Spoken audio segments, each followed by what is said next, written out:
esquecer e não perder a aula, né, que fica. Vocês sabem, houve reunião de professores, né, e temos aí a última semana de aula antes da prova, né, então a gente tem que tratar um pouquinho da prova e talvez comentar um pouquinho da reunião dos professores. Vamos fazer isso agora, né, e daí a gente só tem o conteúdo para terminar ali, que é bem tranquilo, tá?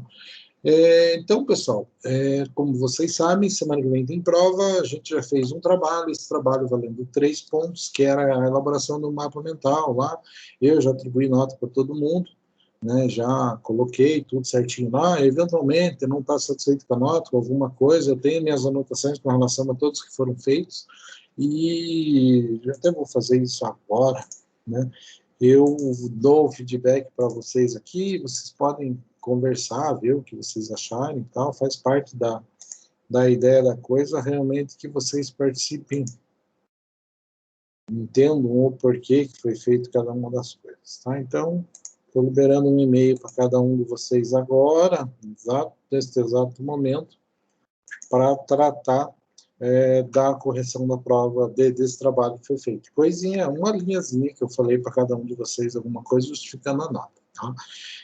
Alguns eu constatei que eram 100% iguais ao de outros, né, e daí eu zerei a nota, mas isso é eventualidade, quem faz isso está assumindo o risco de que isso aconteça. Fora isso, a prova da semana que vem, pessoal, eu tinha, como o trabalho foi valendo 3, a gente tinha uma prova que vale 7 pontos. Eu já elaborei essa prova, já está no Moodle, vocês já devem ter visto que ela está lá no Moodle disponível para vocês. No entanto, tá, eu vou ter que mudar essa prova, porque eu tinha feito, como vale 7, eu tinha feito 14 questões objetivas. E houve um pedido da coordenação ontem na reunião que não fossem apenas questões objetivas. Então, eu vou tirar 4 questões dessa prova, vai ficar com 10 questões objetivas, tá? E vai ficar valendo meio ponto cada uma, a gente vai ter 5 pontos, e os 2 pontos que faltam vai ser uma questão subjetiva um pouquinho mais elaborada, ou 2 questões subjetivas valendo 1 ponto cada uma delas, tá? Então vai ser desta forma com que vai acontecer a prova de vocês. Tem dificuldade? Não, é tudo bastante simples, não temos muita dificuldade. Eu procuro não elaborar a questão marca-X, porque eu já tive problemas no passado, a gente não é gênio também, né? Então eu pego questões de concurso relativas à matéria que a gente está tratando, nada muito difícil, pessoal, tá? Então, a prova vai ser tranquila, vai ser dessa forma, e as descritivas, particularmente, eu acho que é até mais fácil de resolver do que as objetivas. Então, funciona desta forma. Eu elaborei a prova olhando nas aulas que foram passadas para os senhores, e tudo tranquilo. Com relação à reunião, não tivemos nada de especial, apenas essa observação, né, alguma discussão com relação ao problema de falta em comparecimento em aula, no entanto, não dá para reclamar, eu não posso reclamar de vocês, eu acho que está tendo um comparecimento até que bom, né, pessoal? Eu acho que 25 alunos numa aula online está tranquilo. Foi questionado, inclusive, a questão de gravar a aula e deixar lá, porque bem, o povo não assiste a aula online. Por este motivo, está sendo feita chamada, né, pessoal? Então, eu tenho que fazer chamada, eu faço chamada de vocês no meio da aula, para ver se vocês estão aqui. No entanto, não é por isso que eu não deixo lá gravado. Eu gravo a aula, está tudo certinho, terminou a aula, eu já baixo ela no meu computador, já upo no YouTube e coloco lá no Moodle para vocês. Fica gravado, inclusive, o momento em que eu estou fazendo a chamada de vocês, fica tudo registrado lá. Eu acredito que é, assim, um trabalho feito com absoluta transparência, que os senhores depois não vão poder reclamar de nada, tranquilo? Mas, realmente, é esse o objetivo. Qualquer dúvida, entre em contato, fala comigo, tem meu telefone, meu e-mail, tudo colocado nas aulas, nas apresentações, a primeira página das aulas vai ter meu contato, deve ter ali no Moodle também meu contato, fiquem completamente à vontade para fazer isso, tá? Na aula também, podem falar, podem interagir, aí eu realmente gosto que isso aconteça, porque às vezes o que é a dúvida de um vem de encontro exatamente o que outro aluno está pensando, tá? Então, colabora bastante para o desenvolvimento da disciplina, da aula em si. Mas, o tema é tranquilo, né, pessoal? Então, nós vamos falar hoje de princípios. Voltei um pouquinho com relação a princípios para falar novamente sobre princípios do processo civil aplicáveis ao processo do trabalho, porque são coisas efetivamente importantes, tá? Então, vamos falar mais uma vez disso e a gente pega os princípios que são específicos do processo do trabalho e encerra a aula, tá? Como é a última aula antes da prova, é bastante tranquilo, tá? O tema é fácil, eu acredito que até com relação ao tempo vai ser algo assim bastante tranquilo da gente fazer, tudo bem? Então vamos lá.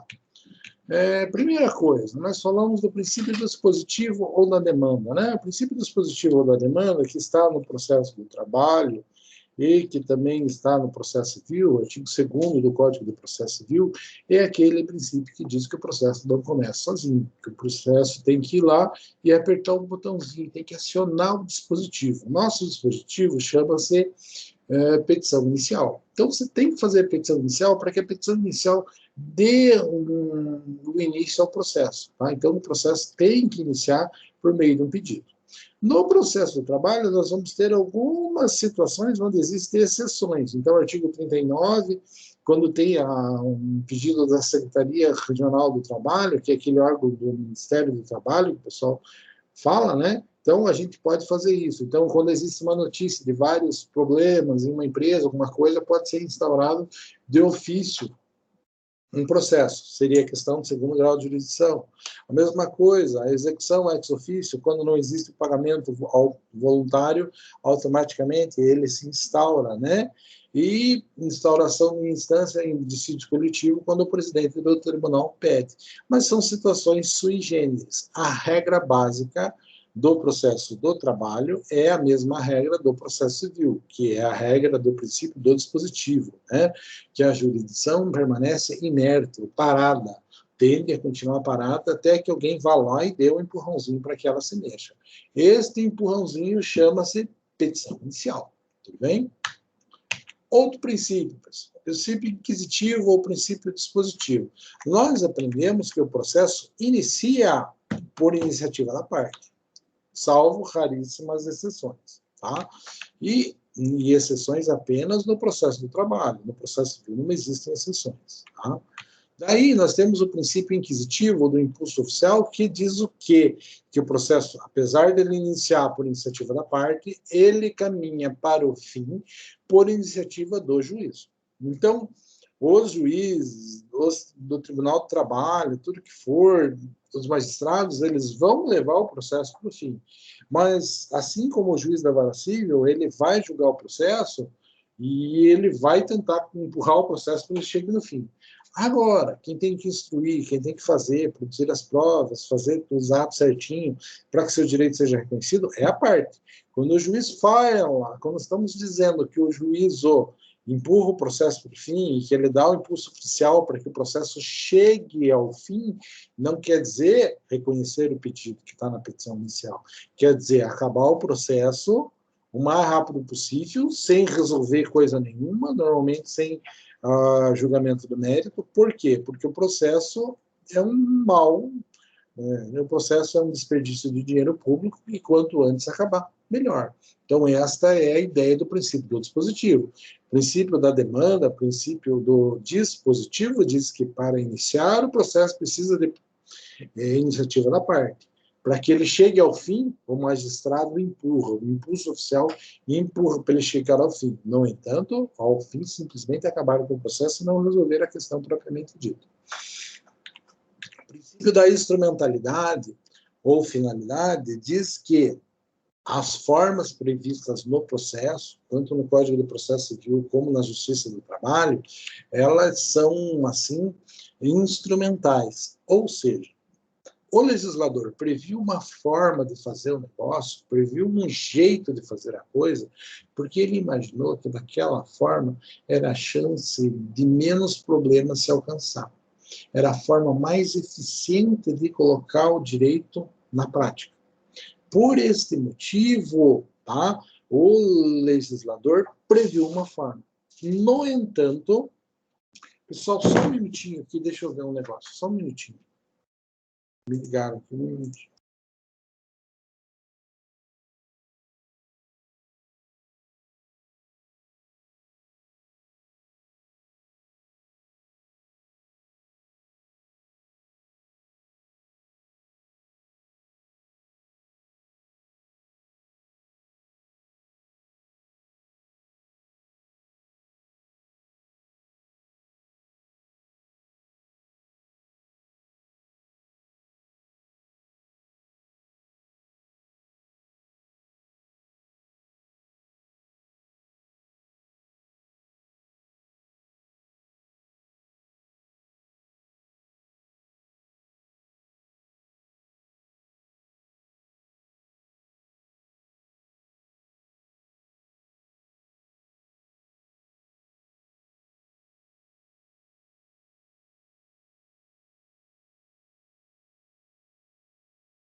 Voltei. Desculpe. Então, vamos lá. O princípio da instrumentalidade ou finalidade é aquele que diz que, se existe uma forma prescrita na lei para que o ato processual aconteça, ela está prevista porque é daquele jeito que o legislador imagina que é a forma mais eficiente de fazer. Se, eventualmente, você consegue o resultado de outro jeito, parabéns para você. Não vamos lhe penalizar. Tá? O que interessa é o fim. Né? Então, o princípio da instrumentalidade quer dizer que a coisa tem que ser objetiva, tem que ser, tá ali ligada com a ideia de simplicidade. Tá? Então, a forma, só se realmente tiver previsto uma nulidade para uma realização de ato de uma forma diversa. Ok? Princípio da impugnação específica, pessoal. Vejam, no processo civil, assim como no processo do trabalho, né, a gente tem que impugnar especificamente cada um dos pedidos formulados. Tá? Então, é aquela ideia da especificidade e da eventualidade, aqueles princípios da contestação trabalhista que nós já falamos lá no passado. Então, o sujeito pede uma coisa, eu posso dizer, não conheço ele. Se o juiz entender que realmente eu não conheço ele, está feita a defesa. Ele acolheu isso. Mas, eventualmente, o juiz pode dizer, você não conhece ele, mas você mora na mesma casa que ele trabalha e você foi beneficiado por isso. Tá? Então, você tem a obrigação de pagar. O juiz aplica essa ideia e daí, se eu não me defendi do resto, não fui específico ao impugnar cada um dos pedidos formulados, eu vou simplesmente sucumbir em todos eles.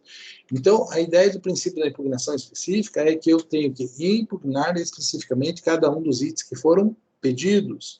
Tá? Isso existe no processo civil, existe, mas de uma forma muito mais contundente no processo do trabalho, porque o processo do trabalho é um processo onde normalmente você tem uma página, meia página de história e 3, 4 páginas de pedidos diferentes por conta das características da Justiça do Trabalho. A Justiça do Trabalho gera diversos direitos para o sujeito. Tá? Então, nesta situação, como ela gera direitos para o sujeito, nós temos aí diversos direitos diferentes, com fundamentos legais diferentes, né? Então, a gente tem muitos pedidos formulados, né?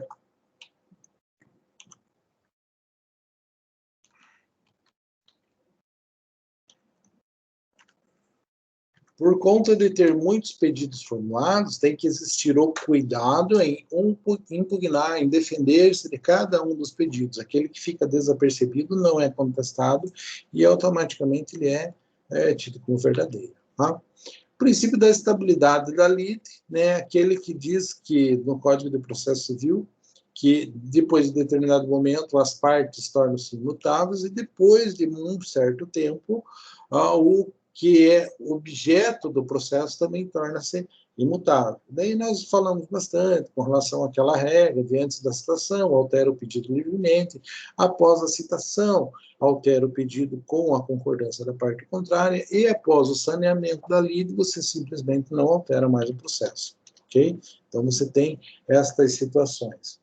O princípio da eventualidade é aquele que vem em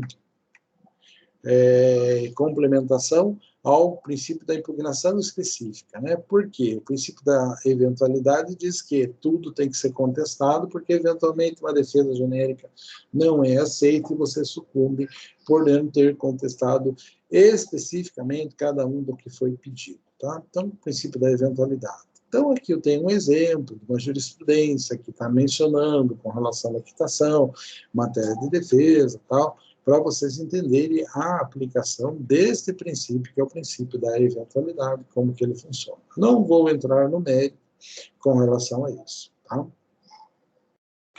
O princípio da economia processual, né, por mais que ele esteja rolado entre princípios do direito processual que tem influência dentro do direito do trabalho, é uma regra básica, né, a questão da economia. Então, a gente tem que tentar fazer com que o judiciário seja o máximo possível eficiente, tentar conseguir o maior resultado possível do judiciário, de forma que eu tenha menos esforço e maior resultado. Basicamente, eu gasto menos dinheiro e resolva mais problemas. Tá?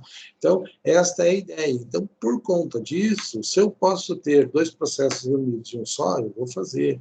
Se eu posso reduzir um processo mais rapidamente, eu vou fazer. Se eu posso extinguir o processo, eu vou fazer. Por quê? Porque sempre que eu estou fazendo isso, eu estou economizando processualmente falando. Então, a economia processual é deixar de ter atividades desnecessárias dentro do judiciário. Tá? Existe uma tendência forte de tirar o máximo de coisas que são feitas por meio de processos judiciais para processos extrajudiciais. Exemplo, o que aconteceu, por exemplo, com o inventário.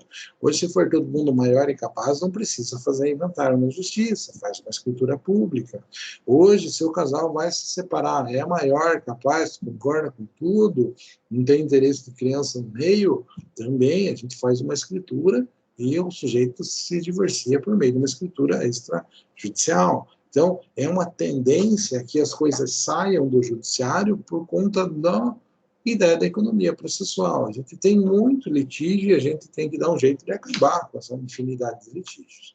Tá? O princípio da oralidade, né, é aquele que tem uma influência bastante grande na justiça do trabalho, né, onde nós vamos dizer que, apesar de existir no processo civil também, ele é muito mais forte lá no direito do trabalho, existem alguns atos, algumas impugnações, algumas situações que podem ser feitas dentro de audiência na justiça comum, no processo civil, mas aqui a gente tem vários exemplos do princípio da oralidade sendo aplicado na justiça do trabalho, que é o que nos interessa. Então, eu posso fazer a reclamação verbal? Posso. Ah, então fica gravado? Não. Você faz a reclamação, o funcionário, o estagiário, vai lá e anota a reclamação. Né? A defesa pode ser feita oral? Pode ser feita oral. O cara começa a ditar a sua defesa lá no meio da audiência, assim como as razões finais, né, que podem ser feitas de forma oral. É muito comum o exemplo das razões finais orais na justiça comum também, tá? Às vezes chega no final da audiência de instrução e julgamento de razões finais. Daí o juiz passa a palavra para os advogados que façam as argumentações que acharem pertinentes com base na instrução processual realizada. Tá? Então, isso é comum? Muito comum, pessoal. Normal que isso aconteça. Então, lá, aqui nós temos um princípio de aplicação, um exemplo da aplicação do princípio da oralidade no processo do trabalho, que seria as razões finais orais na audiência de instrução e julgamento. Tranquilo? Como que o advogado que tem medo de fazer a alegação final, de falar na frente da parte faz, ele fala assim, razões remissivas, doutor. Remissivas eu remeto a tudo aquilo que eu já comentei no processo antes. E abro mão da oportunidade de falar coisas importantes nesse momento. Porque se ele editasse, se ele falasse algo contundente naquele momento, aquilo poderia ser um bom argumento, ser uma forma de impulsionar, de empurrar o pensamento do magistrado.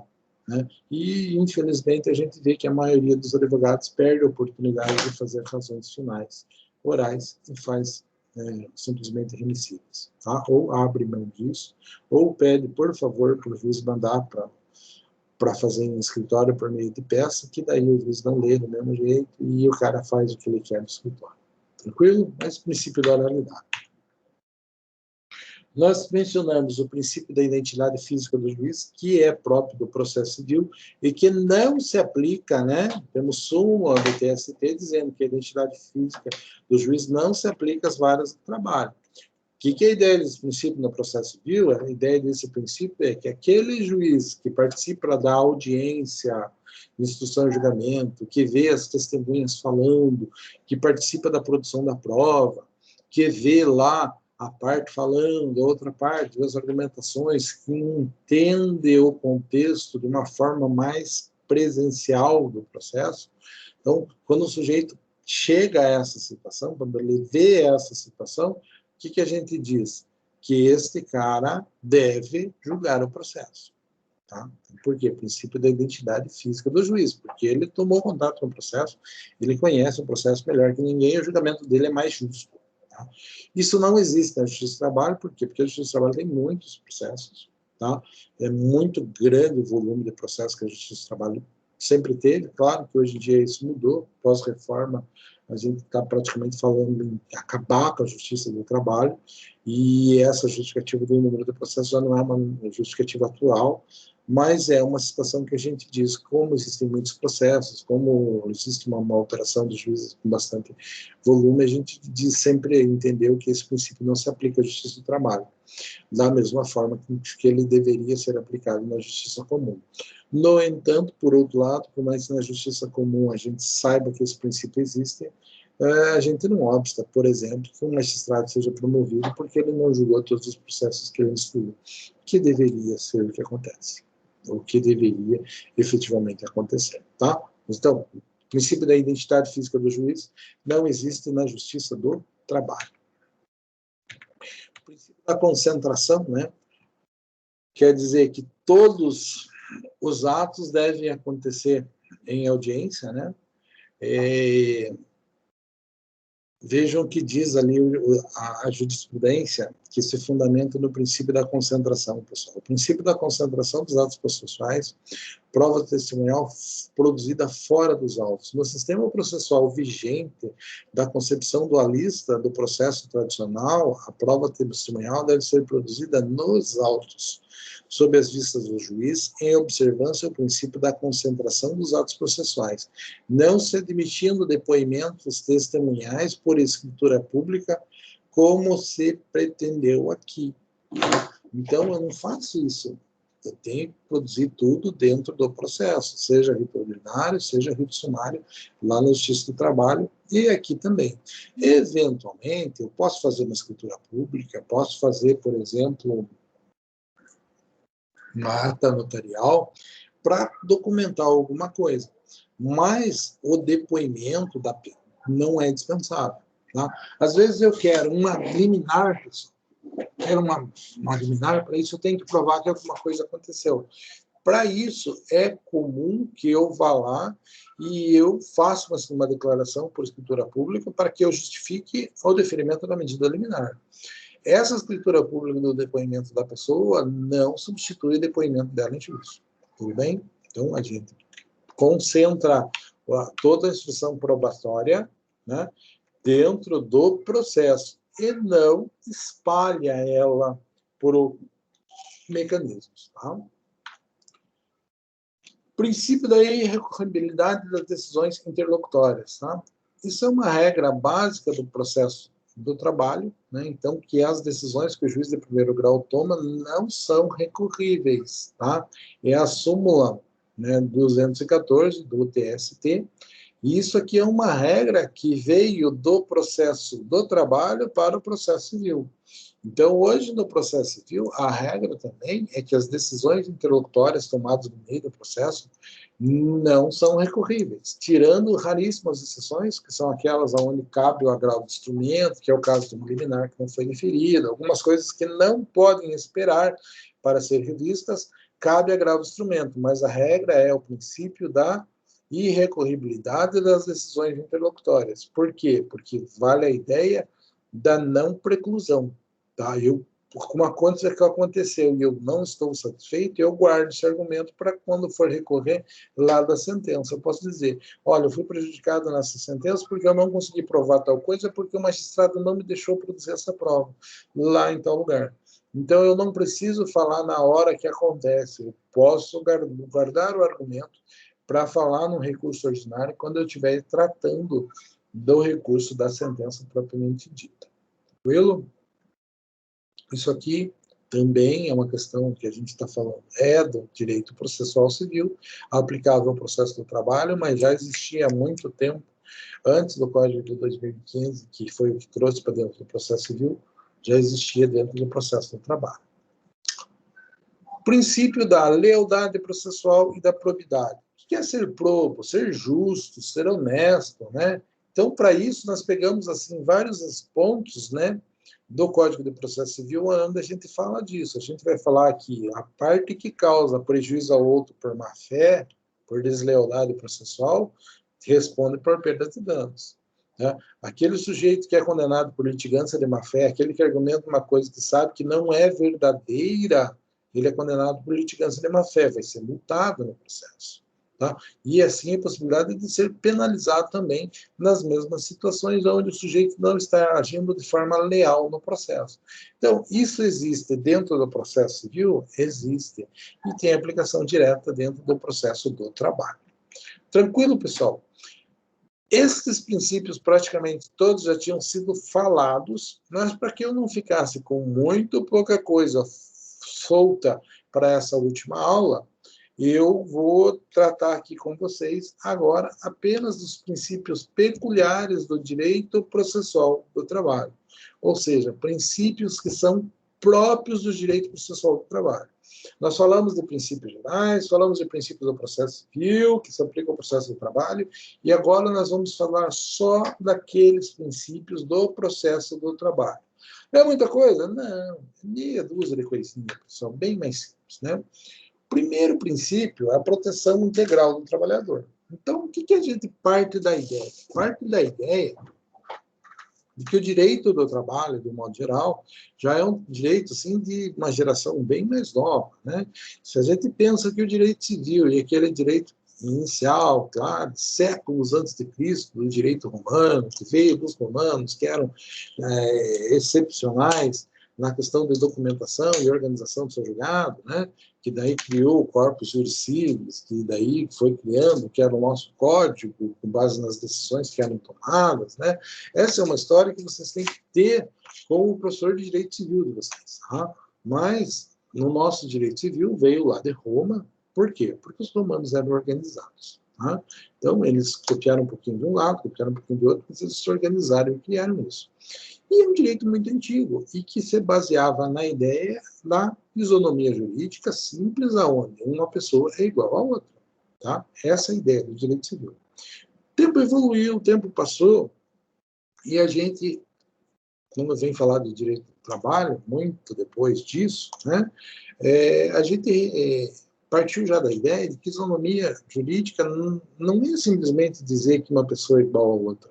É justamente o contrário, é reconhecer que uma pessoa é diferente da outra, tem capacidades de compreensão diferentes, tem diferentes níveis de conhecimento, diferentes posses, diferentes possibilidades de argumentar sobre determinados assuntos. Então, quando a gente fala de isonomia jurídica, mais do que dizer que todos são iguais perante a lei, é reconhecer que as pessoas não são iguais e que elas devem receber um tratamento que as coloque em condição de igualdade.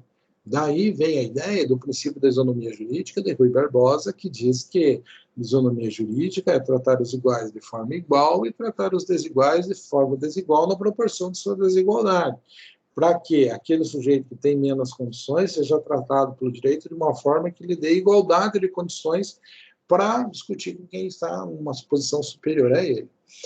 E o princípio da proteção integral do trabalhador vem diretamente desta ideia, porque o direito do trabalho surge daquela visão de que o trabalhador está numa condição de inferioridade ao empregador. Por quê? Porque o empregador paga o cara para trabalhar.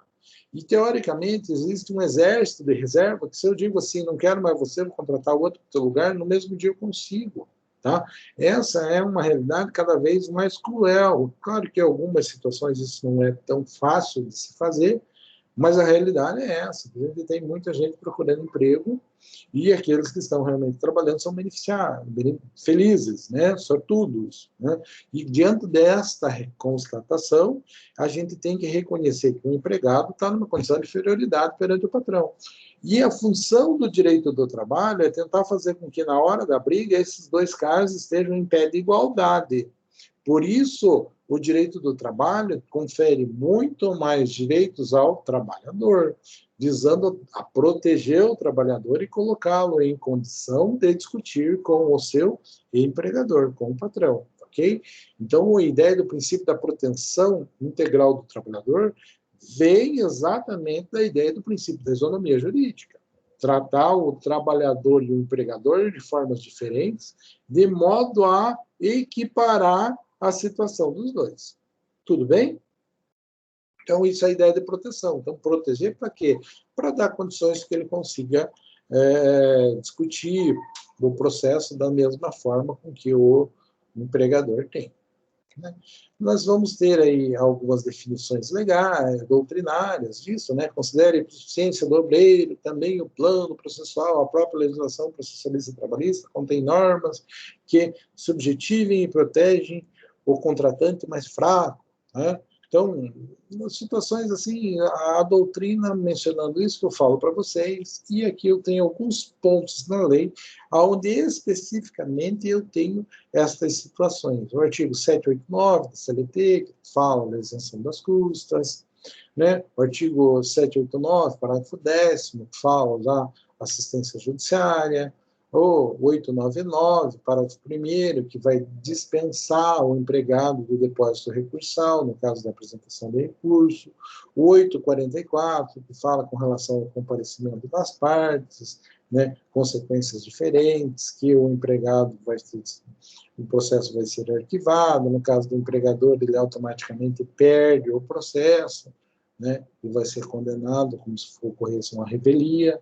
Então, a gente tem assim, um tratamento absolutamente diferente entre o não comparecimento do empregado e o não comparecimento do empregador, o que demonstra de uma forma bastante clara a ideia da proteção integral do trabalhador. Aí tem uma ementa de um julgado, interessante para vocês acompanharem. Como eu falei para vocês, esta apresentação, pessoal, esse PDF que está lá disponível para vocês, falando dos princípios, na verdade, ele é uma cartilhona, assim, para vocês darem uma olhada, para vocês terem ideia com relação a princípios do processo do trabalho. O princípio da finalidade social, né, pessoal? Essa finalidade social, a gente coloca que o direito do trabalho tem a ideia de buscar a harmonia dentro da sociedade, né? Então, a gente tem que tentar fazer que a relação de trabalho ocorra da melhor forma possível, né? Então, a gente tem que tentar fazer com que aquele litigante, que é o empregador que tem mais poder aquisitivo, que tem mais força, ele se, digamos assim, ele consiga se lançar sobre o trabalhador. Então, a ideia do direito do trabalho, ele tem uma finalidade social de tentar manter equilibrada essa luta. Novamente, com relação àquela ideia de manter a ideia de justiça, uma ideia de isonomia jurídica, né? Então, a ideia é que a finalidade social é corrigir a diferença que naturalmente existe na sociedade entre a classe mais rica e a classe mais pobre, tá? Então, o direito social, o princípio da finalidade social, ele vem aí numa sequência lógica do princípio da proteção integral, também se desenvolve dentro do mesmo raciocínio da isonomia jurídica, do problema da, digamos assim, da submissão financeira do empregado, de uma série de desigualdades que existem e que é o problema da sociedade desde quando nós nos conhecemos por gente, que nós não temos, assim, uma visão de que isso um dia acabe. A ideia do direito do trabalho é tentar equilibrar esses problemas sociais também. Tranquilo? Princípio da extrapetição ou da ultrapetição, né? Nós temos como regra, pessoal, o princípio da, vamos dizer assim, do dispositivo, que o juiz está limitado àquilo que foi pedido. Aquilo que não está na petição inicial, não está nos autos, teoricamente não está no mundo jurídico. Esta é a máxima do processo civil. Aquilo que não está nos autos não está no mundo, não pode ser analisado pelo processo. Quando nós estamos dentro do processo do trabalho, dentro da mesma lógica da proteção, da igualdade, da sociedade, de um monte de coisa, a gente dá algumas possibilidades ao magistrado que ele conceda coisas que não foram pedidas, né? Coisa que não acontece naturalmente no processo civil, que não é um padrão de lá, e acontece aqui no processo do trabalho, excepcionalmente, por quê? Por conta da ideia de proteger o cara que sabe menos, né? Nós falamos que existe o princípio da oralidade aplicado no processo do trabalho e que o cara pode ir lá no balcão da vara do trabalho e fazer um pedido. Será que se o cara for no balcão da vara do trabalho fazer um pedido, como a lei autoriza que ele faça, ele vai conseguir fazer um pedido bem feito, que vai contemplar todos os seus direitos? Lógico que não. Por conta disso, a lei tenta protegê-lo de um monte de formas que um advogado técnico protegeria, tá ok? Então, por isso proteção, por isso tentar equiparar, por isso questão social, por isso reconhecer direitos que não estão escritos na petição, né? Como é o caso de juro de mora, correção monetária, que não foi pedido, é o caso do juiz deferir insalubridade e periculosidade, quando ele verifica que existe, não foi pedido, né? Aquele salário retido, dobra salarial, são situações onde a jurisprudência já reconheceu direitos que não estavam necessariamente expedidos. Tá? Isso é normal? Não. Isso aqui são exceções a regras, mas que se justificam pelo princípio da extrapetição ou da ultrapetição. O princípio da normatização coletiva, pessoal. Aqui é algo bem próprio do direito do trabalho, que está lá na Constituição, onde a gente vai ter normas coletivas, então, direitos próprios de grupos, né? Que quando a gente fala de norma coletiva, normalmente nós estamos falando das convenções coletivas de trabalho. Convenção coletiva de trabalho é aquilo que o sindicato faz, tá? Então, vamos pensar, o Sindicato dos Professores do Paraná vai lá, se reúne e cria uma norma, o sindicato, dizendo que o outro professor tem que trabalhar no máximo 50 minutos por hora e o resto ele tem que ter um descanso, porque ele fica só falando aqui para uma tela de computador que tem umas luzinhas e ele acha que está todo mundo dormindo em casa. Tá? Então, por exemplo, o que é isso? Isso é uma norma que está dentro da hipotética, né? Está dentro da convenção coletiva do sindicato dos professores. Assim como existem normas próprias dentro do sindicato dos motoristas. O Sintropaz, aqui, por exemplo, Ponta Grossa está em uma greve de ônibus, né? Nós ficamos duas semanas por conta do decreto do lockdown com comércio fechado, sem ônibus. Esta semana o nosso comércio abriu de forma escalonada, mas como a empresa ficou 2 semanas sem trabalhar, ela diz que não, a VCG diz que não tem dinheiro para pagar o salário dos motoristas e cobradores, e eles estão em uma greve desde segunda-feira. Então, nós estamos na 3ª semana em Ponta Grossa, sem ônibus coletivo, o que aqui é um caos, né? Porque como o sindicato declarou uma greve. Então, o que é isso? A normatização coletiva é o poder que essas pessoas, essas coletividades, esses sindicatos têm de regulamentar determinados direitos. Tá? Então, existe dentro do direito do trabalho, por força do próprio texto constitucional, artigo 114, parágrafo 2º, direito das categorias criarem normas para o seu funcionamento. E quem faz isso? O sindicato, por meio das convenções coletivas de trabalho. Então, é um princípio bastante interessante da justiça do trabalho, onde se reconhece condições, direitos e situações específicas de cada categoria por meio de convenções coletivas. Então, quando a gente fala de normatização coletiva, a gente está falando de convenção coletiva.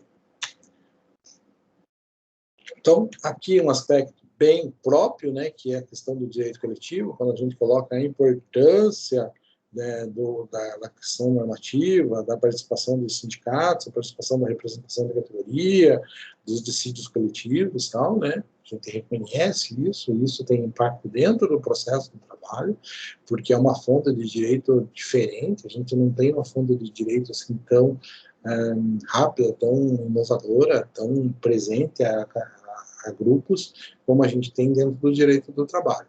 Tá? E nós vamos ter um princípio que daí já é um princípio bem tranquilo, que é o princípio da conciliação. Então, o artigo 114 também diz que compete à Justiça do Trabalho conciliar e julgar os dissídios. Né? Então, esse conciliar ali, que também está presente no 764 da CLT, no 846 da CLT, no 850 da CLT, 831, né? Todos eles mencionam que a importância, a função, a ideia da conciliação dentro da justiça do trabalho. Tá? Então, é muito importante, é um princípio basilar da justiça do trabalho, a busca da conciliação. Gente, com o novo Código de 2015, vamos dizer que isso também foi colocado de uma forma bastante contundente dentro do processo civil. Já existia? Já existia. No processo do trabalho é mais forte? Gente, eu vou dizer para vocês, no processo do trabalho a coisa é mais descarada. Tá? Claro, hoje o número de processos diminuiu, o processo do trabalho hoje não é a mesma coisa que era 5 anos atrás. Né? Mas você chegava em Castro, por exemplo, para fazer audiência com o Dr. Cássio, né? Você sentava na mesa, a outra parte sentava na mesa, o juiz perguntava, você está reclamando, quanto que você quer? Ah, eu quero 2.000. E você reclamando, quanto que você quer? Ah, doutor, eu pago 200. Daí, então, assim, eu proponho 1.200 e eu vou tomar café. E quando eu voltar, vocês tenham feito o acordo. E saía da sala. Então, eram condutas assim que tentavam coagir ao máximo possível as partes a fazer acordo. Quem não conhecia o Dr. Cássio ficava nervoso, fazia o acordo. Quem conhecia, que nem eu, que fazia audiência com uma empresa lá toda semana, eu dizia, não tem propósito. Ele saía, voltava, quando ele voltava, não deu acordo, então vamos destruir esse negócio. Ele já tocava, ele o troço já resolvia. Mas existe uma pressão assim tão grande na justiça do trabalho para fazer acordo que ela é maior do que nas outras áreas do direito. Com certeza, nenhum outro lugar tem uma pressão tão grande quanto a justiça do trabalho. Os caras param tudo o que estão fazendo para tentar fazer um acordo e resolver o processo. Viu? Coisas assim incríveis acontecem na justiça do trabalho sobre a justificativa do princípio da conciliação. É bom, claro, um acordo sempre é melhor do que um processo, uma discussão judicial. No entanto, pessoal, eu acho, sinceramente, com a experiência que eu tenho, que na justiça do trabalho, os caras sempre forçaram a barra para tentar fazer acordo. Tá? Depois que você adquire uma certa experiência, você não dá bola. Você olha para a cara do juiz e dá risada. Né? Tu já vai começar a trabalhar quando? Eu não vou fazer acordo e lasca o resto. Quando o cara vê que você tem esta visão clara na sua mente, que não adianta o cara fazer firula e você não vai ficar com medo, daí ele julga. Tá? E julga de uma forma completamente... não tem receio, não tem medo, não tem nada. Mas esta tentativa, essa coerção para que saia um acordo na justiça do trabalho, eu acho que é uma das coisas assim que muito depõe contra o funcionamento da justiça do trabalho, ok? Mas é um princípio, ok?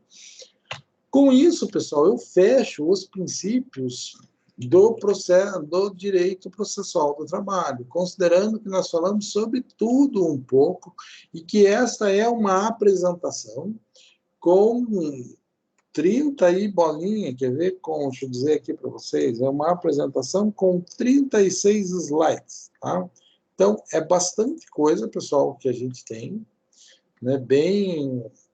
Não temos, assim, pouca matéria com relação a isso, é muita coisa.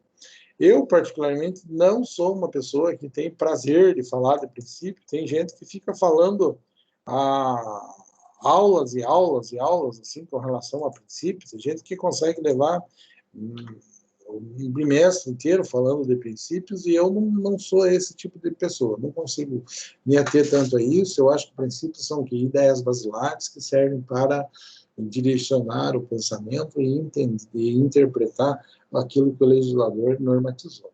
Tá? Então, é importante a gente saber princípios, saber de onde eles vêm, mas é um ponto que a gente, hoje eu entendo que a gente tem vencido dentro do nosso programa. Tranquilo? O que a gente tem na sequência? Na sequência nós temos provas, semana que vem, tudo certinho. Vou fazer o seguinte, pessoal, aproveitar que está uma casa cheia e vamos fazer chamada, tá? Deixa eu pegar aqui,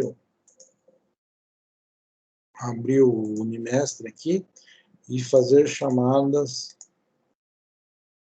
para que os senhores acompanhem, tá?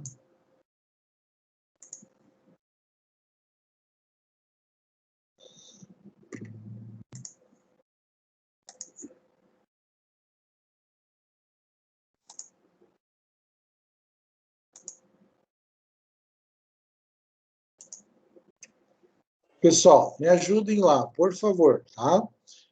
Amanda Rodrigues, está aí?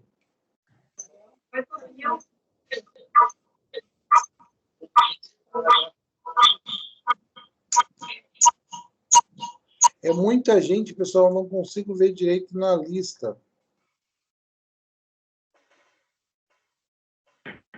Ela Tá ou não? professor. Ela tá, né? Ana Paula, tá? Presente. Beleza. Arlete. Tá, tô vendo ela ali. Tá? Cíntia. Presente. Tá, professor. Cristiane. Tô. Beleza. Daiane. Presente. Ótimo. Jesley. Tá, professor. Beleza. O Emanuel. Ele transferiu, professor. Tá, vamos tirar só. Estevam.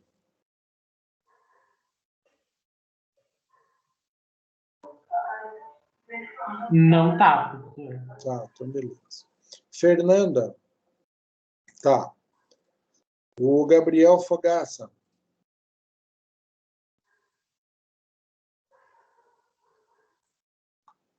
Eu acho Tá, que... professor. Tá, o Gabriel. Tá. A Hanna. Tá. Tá também, professor. O Iago.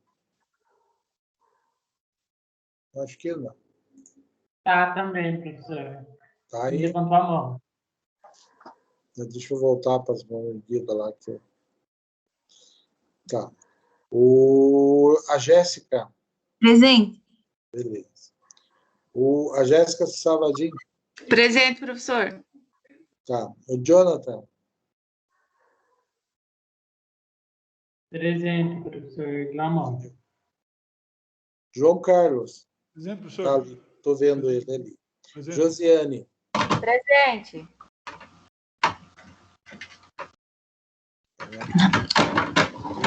Lídia.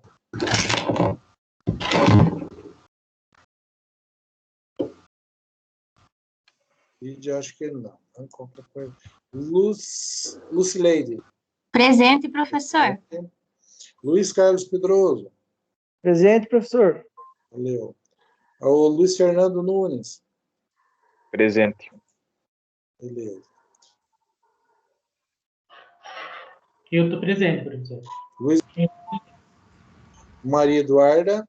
Presente. Maria Eduarda, outra. Tá também, professor. O Maurício está aqui, né? Presente, professor. Valeu. A Monique. Presente. Nilson. Presente. Paola. Presente. Renata. Presente. Thalita. Presente. Tamires. Que não, né? Vitor. Acho que não. Vinícius. Vitor tá ali, desculpe. Presente, professor. Quem é você? Tamires. Tamires. Vinícius. Acho que não. E Wesley. Tá também, professor. Wesley tá também. Então, pessoal, chamada feita, vocês acompanharam. Matéria está lá no Moodle, está tudo certinho, as aulas estão todas gravadas. Essa aula de hoje eu já baixo ela e já posto lá daqui a alguns minutos. Tá? A prova vão ser 10 questões objetivas, valendo meio ponto cada um, e 2 questões subjetivas, que vão valer 1 ponto cada um, para a gente não fazer uma prova inteirinha de marca X, ok? Mas nada de diferente, nada difícil, acredito que todo mundo vai conseguir se sair bem. Tranquilo, pessoal? Professor, Diga. Aquele que não é um arquivo, é como se fosse o link que tá ali do dia 16, como se fosse a prova, mas a prova vai ser pelo Moodle ou vai ser ali no... Ali onde tá marcado, ali é o mesmo link? Já tá ativo? Não, não. Veja, lá no... Quando você tem lá no Unimestre, tem lá a prova, é que naquele dia é o dia da prova. Ah, tá. É que você já deixou ali, é que tem professor que não colocou ainda, por isso que eu achei que já... Não. Quando a gente compõe a nota lá, e você vai ver que aparece em 2 lugares. O dia que eu fiz o trabalho, ele aparece prova lá também, tá errado. Entendi. Trabalho. E daí o dia que vai ser a prova, ele aparece lá prova também. O que é que eu coloquei naquele dia de aula, coincidiu com o dia que eu indiquei que vai ser o dia da prova, por isso que aparece lá. A prova realmente vocês fazem no Moodle, naquele link no Moodle que vai aparecer só no dia, às 19 horas do dia. Entendi. Nossa aula é na segunda aula. A regra é que vai aparecer a partir das 19 horas, tá? Tá bom, professor. Obrigada. Estou à disposição dos senhores, mas da minha parte é isso, pessoal. O que vocês quiserem fazer, fiquem à vontade. Eu estou dispenso porque a matéria, vocês têm bastante matéria, pessoal. Obrigada, professor. Boa noite. Boa noite para você também. O que precisarem, conta comigo. Boa noite, professor. Boa noite, professor. Valeu.